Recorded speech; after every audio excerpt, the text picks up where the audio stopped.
In this video, I'm going to talk about the best marketing of 2025 so far, along with a few campaigns that don't hit so well. We're going to rank everything on my arbitrary system of 1 to 10 based entirely on my criteria and what I like because it is my video. We're going to cover everything from event activations to actual ad campaigns to social media content, and just highlight a bunch of standout things in all kinds of industries. Who am I to be able to talk to you about this? I am a former CMO and marketing leader across consumer electronics and consumer packaged goods companies, and now I make content on the internet and help brands at the largest level navigate how to do great on social and make campaigns that culturally resonate. This will be a fun one because there's all kinds of interesting visuals and exciting campaigns happening for better or for worse, so let's lock in.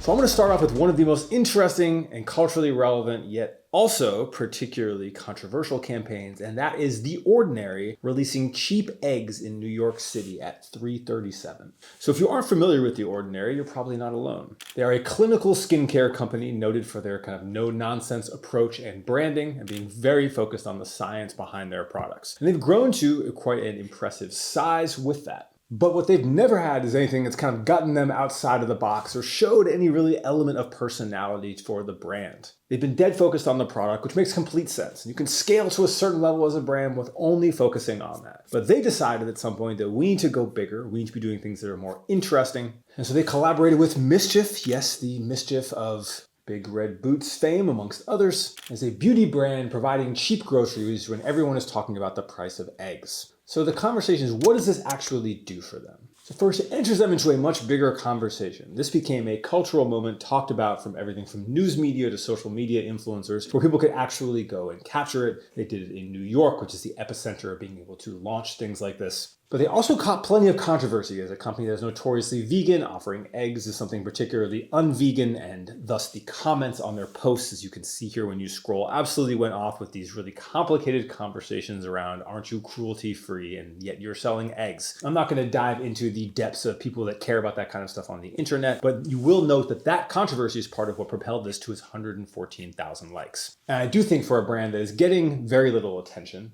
inside the zeitgeist, inside content, doing something like this is an interesting way to spearhead becoming a more interesting brand. And on that note, I'm going to touch on the next campaign, which is by a brand with a similar strategy, who has done this at the highest level now for years, and that is CeraVe. So most people know from CeraVe, or became a household name with their Michael Cera campaign, where there was all the speculation around whether it was his brand and he was a celebrity endorsement. But they also this year announced their heads of CeraVe with a couple famous and prolific athletes, one of whom being Anthony Davis, who was in this paparazzi moment carrying around massive tubs of CeraVe anti-dandruff shampoo. And why is this relevant to The Ordinary? Because CeraVe is another company, clinically focused, scientific products. We're basically advertising on basketball sites to debut this. They actually got Woj to debut the news of Anthony Davis signing to CeraVe like it was a trade and brought him out of retirement. But they, as a company, have leaned into this over-the-top performative marketing inside these niches at culturally relevant moments to help give them an identity beyond just being like a clinical brand, while their actual branding stays completely true to what you'd expect from like a traditional shampoo. And this is the route that something like The Ordinary goes on by doing this egg program. Opens the doors for them to be a more interesting, talked about brand with whatever they do next and enter into a category where they become a little more cultural versus purely just a product choice. And I always find these arcs fascinating. So next up, this is Anthony Davis and his sneakers with Adidas. So right after Anthony Davis threw down a poster dunk, for those of you not familiar with basketball, is when someone gets humiliated on the dunk so much that you'd want to have the dunk on a poster and then the piercer would be like cowering below and got hit. Adidas releases this commercial basically right away, like right after this in-game dunk, where they're replicating with Ice-T your Law and Order style recap of a crime scene of how bad this dude got dunked on. In the signature Anthony Davis style, if you haven't seen his other ads, you will see the same background with the orange, etc. is within all of these. And then they find the actual shoes like evidence. And you see Anthony Davis pop up here at the end. So this is a great example of kind of this cultural relevance idea that we started with The Ordinary. We're saying, hey, eggs is a topic of conversation. Let's give people cheap eggs. Let's enter the conversation that way. Or CeraVe being like, hey, we're announcing Anthony Davis. He just got traded. We're going to leverage all that conversation around him to actually have basketball outlets debut the marketing campaign for us versus just putting it on television. To something like this where they have made this ad. They probably have multiple ads in this campaign sitting in their queue and have said, hey, when he does something impressive, we're going to drop another one. And they're using cultural figures that people recognize and scenarios they recognize to cut these ads with a branded kind of dramatic background. And once we see ad 15 like this, you're going to automatically associate with Anthony Davis campaigns. So getting some rankings on these, and what do they mean, and actually scoring some of them. So that ordinary campaign, I'm going to give like a 7. And I give it a 7 because I think for them and for the impact it has on getting their brand into the conversation, it is extremely high. But to the point of like, hey, there actually are like a vegan cruelty-free brand. Their audience seemed to be a little bit dissuaded by it. I will knock it down a few pegs. It didn't make sense in the greater context of what the brand's trying to do. Whereas that CeraVe Anthony Davis campaign, where they announce the heads of CeraVe, they do it on social media, they bring in all these orgs and things you wouldn't expect, like it's being debuted through basketball media.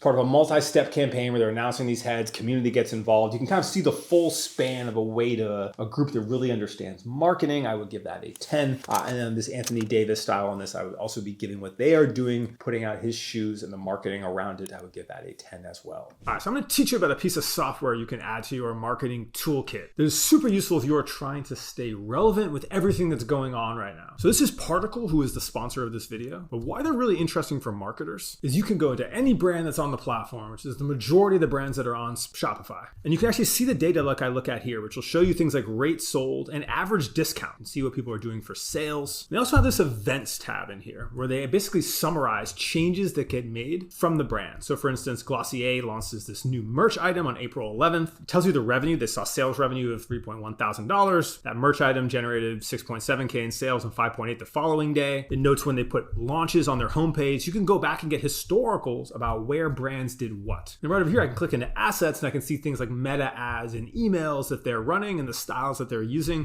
For instance, now I can go through them on the Our Place site. I can go look at all the emails that they've sent and when, show you more emails from the company. I can scroll through a whole bunch below. If you're trying to basically competitively audit what's going on with companies, you can see the direct sales numbers of what they're doing per product. You can see the average discounts on those products in case you were curious about that. But really, this event summary is actually one of the most useful ones because you really want to understand what has a company been doing, how frequently do they make changes. This year, where you can look at basically every new product arrival, this launch, and then how well the launch actually did. And having that all in a summary that you can have is a really great way to just keep up with everything happening in your brand and landscape. If you want to learn more about Particle, which is a tool I use constantly for everything from researching niches to launch products in, to just diving into competitive data, it is the link that is in the description of this, and I've also pinned it as a comment. So next up comes this IKEA You Up campaign, where IKEA slid into Canadian DMs, and I believe text messages, by asking them if you are up. Anyone who responded, I don't know how they chose them, between 10 p.m. and 5 a.m. was rewarded with a free mattress. And this is one of those where it's like that fine line between like ad agency bullshit and stuff that might actually resonate, right? Where so any brand that has SMS knows that like SMS is a really rough channel. Even DMs is a rough channel. No one wants to receive a bunch of extra stuff from a brand. I feel bad enough sending stuff into my broadcast channel on Instagram. Nonetheless, sending text messages to people's phones to buy your shit. And someone like IKEA, same thing. What are they really going to announce? Someone's going to go, I really have to open this IKEA text message. But developing a sense of humor and a personality with that, I think is a really, really interesting concept. And then doing it like in a way that, again, is sort of culturally relevant and like the you up after the club way, and then actually giving someone a reward if they respond within a time frame and utilizing this time component of marketing, I think is a really interesting idea. Now, this wasn't a campaign that I feel like really grabbed the zeitgeist or tons of people talked about it. Definitely has that like, hey, the ad agency that put it out, if you search for it, it's like they're all talking about it, but not a lot of actual people are. So I will give this a 7. I do think it's a strong concept. And I think what we're going to see in the SMS channel is that how do you get like nuanced and interesting and get cool enough that people are actually going to open your text messages, which as a brand is a pretty hard proposition. Moving down the list into event marketing.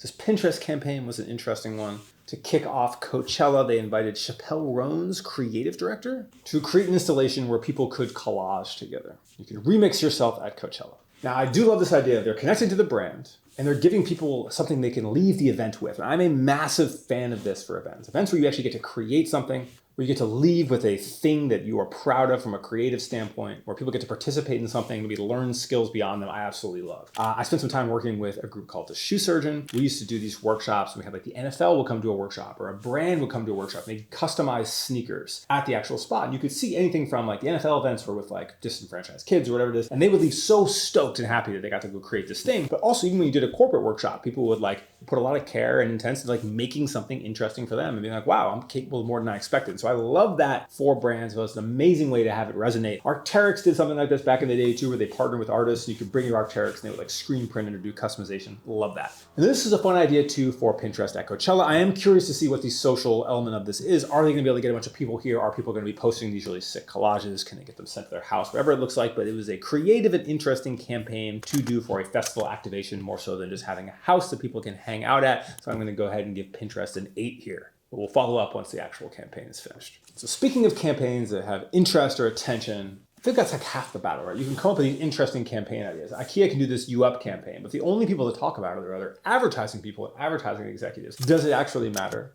It's like a tree falls in the woods, but only ad executives are talking about it. All right, anyway, metaphor doesn't quite work, but you understand the point. And this is another example of that. So Frazzia, I believe that's how you pronounce it, have a really popular bag at the moment, this butter bag, and they were gifting it to influencers in Los Angeles on a platter with engraved butter, which I actually thought was a really interesting concept. It looks really cool. It's naturally viral. I had actually seen some of the debut images of this bag. They had the person holding it like with baguettes as they like entered an apartment. They were kind of bringing this butter theme into it, which I love from an art direction perspective. I did a food and art direction video a while back if you want to dive deeper on that. But something like this is, I only know about this because it's on an aggregator Instagram. I've never seen this. You actually go search for it. I looked up a bunch more stuff about this. So I was like, hey, it's actually a cool idea. I wonder if that's popular. Is it going viral anywhere? It's on the brand's page. It's nowhere to be found. And so I will say that this is a really cool concept. They should be making content about it on their feed that hits. It should be easier to find the influencer content about it. And because it is good, like do a bunch of it, like get it out there. So this is one where a good concept, I feel like is poor execution. Go ahead and give that a 4. And speaking of interesting concept, poor execution, California Pizza Kitchen, CPK, they launched a fake rebrand. They basically did a Malibu's Most Wanted style CPK rebrand, where they put out this really, like corny, unexpected lights, etc. type content, but then kind of saying, hey, it's sort of all of a joke. And it's funny, like in the PR review, it's like, one might have assumed these were new Liquid Death or Mischief launch. Like, no one was assuming that. And here's what I want to talk about something with this false flag. This is one of those things that happened, like when the Jaguar campaign came out and everyone was talking about it, people were like, wow, they're getting a lot of attention for how bad this is. Immediately, a bunch of like agencies and marketers were like, we're going to do that. We're going to take advantage of that same thing. But the hard part is, like, if it's not actually bad enough that people really get into talking about it, you're not going to get that same value. Like, this is just like, oh, it's like some stuff. If you're going to do something really bad, it needs to be like really bad and like attention getting, and you need to stick with it and like run with the game. This is too much of a like, here's this campaign, haha, it's a joke. No one quite understands what's happening. And it's not interesting enough to be relevant enough to get that huge level of attention. And so if they had dialed this campaign up significantly and then run with the joke for a longer piece of time, or like debuted one of the stores being like completely redone, or like really just leaned into the side of this, you may have gotten people talking about like what is going on with CPK, but it never got to the point to have that moment. I think that's kind of too bad. CPK is a brand that I love and have a long history with, and I don't think they managed to pull this one off. And nor do I think anyone is using this to then contemplate eating more CPK pizza. We're going to go with the 2. Speaking of relatively out of touch campaigns, Coors, with this misspelling campaign, I talked a bit about this on the Grandfathers podcast, but they launched all these ads at Mountain Cold Refreshment instead of refreshment. People correcting them, they have all these big billboards and out of home. And then they basically said, this is a case of the Mondays. It's like a case of the Mondays campaign and LinkedIn and all this other stuff they're doing. This is like classic ad agency slop. This is the stuff that you just cannot be doing in this day and age. Like, this is not inherently viral. No one cares if something is spelled wrong. It's not encouraging people to get more Coors Light. No one understands this through line into a case of the Mondays into this other campaign. We are doing too much here. This is why you can't have these old school ad agencies trying to do stuff that resonates for your brands. You need to get younger, more interesting creatives and smaller firms giving you ideas that might actually work. We go to 1 for young Coors Light. We're not tapping the Rockies. But speaking of unique ideas, I'm going to pull this one from Reformation. So Reformation did a collab post with Letterboxd, where they're actually showing off all of the wedding dress, like dress related content from brides on like certain Letterboxd movies as part of a promotion for Reformation bridal dresses. And I thought this was really fun. It ties in a culturally relevant fandom and people that really like Letterboxd. It attaches to those movies. It gives them the ability to access some of these moments. It fits Restoration's kind of fun voice, lets them tap into culture in a different way without merely just like posting those pictures and having a connection to it.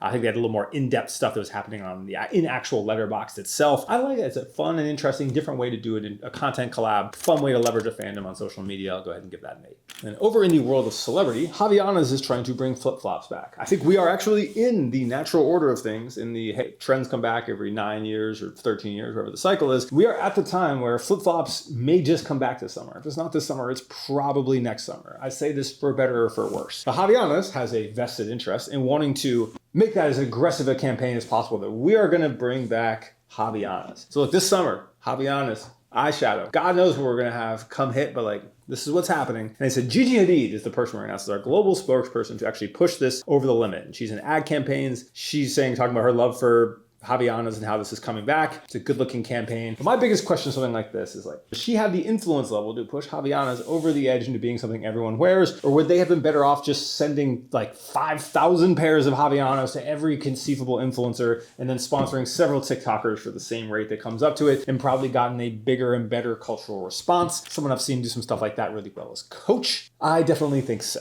If you are going to do all this work to have Gigi Hadid and just having like a photo shoot without having some like more clever instances of content or a full campaign, which maybe we'll see later, I think they are not doing enough with what they are given. Go ahead and give that a 4. Speaking of relevant celebrity, we have Patrick Schwarzenegger from White Lotus and his wife or fiance, I forget which, for Skims, which they debuted right after one of his popular White Lotus episodes, where his character is quite the talking point. Every time I talk about Skims on short form, I'll lose like 1,000 followers. People just hate hearing about their Kardashians in any way. But the Skims just executes at a absolutely legendary speed of which they do releases, how they do campaigns, the quality of their art direction. Can't speak to the quality of the product, but they do an excellent job with marketing. And this is one of those examples where they're like, hey, who are we going to have to debut our collection? We're going to get someone relevant. He's not huge. He's having a moment right now as part of this thing that's happening. We're putting him with his significant other in a very Skims way with little pieces of Skims iconography kind of spread throughout to promote Skims Bridal at exactly the right cultural time. Touche. I'm going to give them an 8.5, 9 here. They probably could have done a little bit more with this campaign, but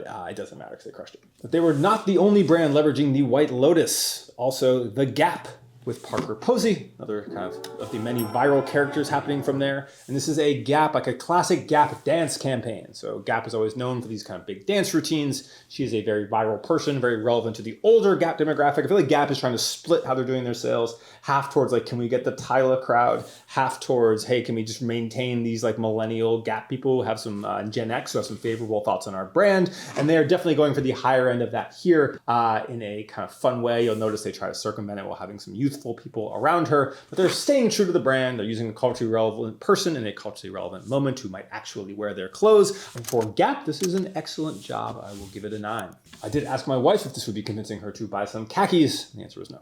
Over to the wide world of events. Hero Cosmetics was doing a human claw inside their actual event. To that note of getting people to leave with something from event activation like we talked about with Pinterest, this is another fun idea. I think we're only going to see brands doing more and more at these events to make it work. And I thought this was a fun application. But perhaps one of my favorite event campaigns is this from Merit, another cosmetics company. So at Paris Fashion Week, they had these Merit branded Vespas and they were driving them around giving deliveries to editors of these different cosmetics packs. This is the Merit. Merit has their own kind of branded bag as part of their marketing and their giveaways. They would actually be delivering and giving these Vespa deliveries to all the editors around Fashion Week with this fun branded Vespa. And this is why when I talk about, hey, how do you do something also as a content resonance? Like they're making these fun little videos with this cute little object that didn't cost them that much to wrap. They're just doing seeding with this. It isn't like some huge expensive campaign, but it's extremely fun. It's very social friendly. It's clever and something they'll probably do anyway, trying to go ahead and get these kits in the hands of editors and celebrities at one of these shows. Why not do it with a little bit of style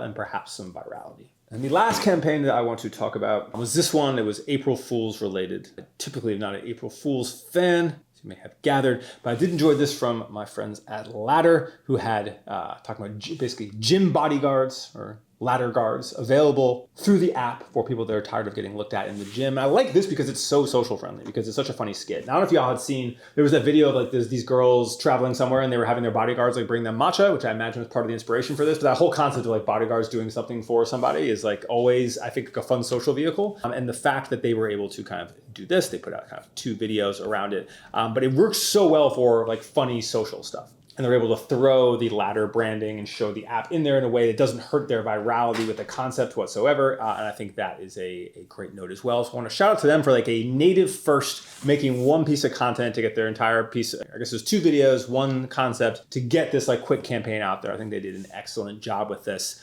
Good software marketing for social media. But that is all of my favorite and some less favorite campaigns that have happened so far this year in marketing. Ones that you've seen, that you've liked, that I haven't talked about or didn't cover in my Super Bowl video, please feel free to drop them below. I'm gonna do another kind of like end of year recap, I'm sure. And if some increasingly poor things come out, I will definitely hop in and talk a bit about the moment. But I always find it interesting to actually break down a bit like why I feel something is resonant, how you see it works, how brands can do different things, and what the budgets are. And I hope you enjoy it. If you're trying to learn about marketing for the first time and dive in deeper how these things happen, I do have this video about all the different types of marketing explained. That is a like amazing deep dive video that is so much knowledge I wish I'd had when I was like 21, and you can watch it, and I will link here. Thank y'all so much for watching.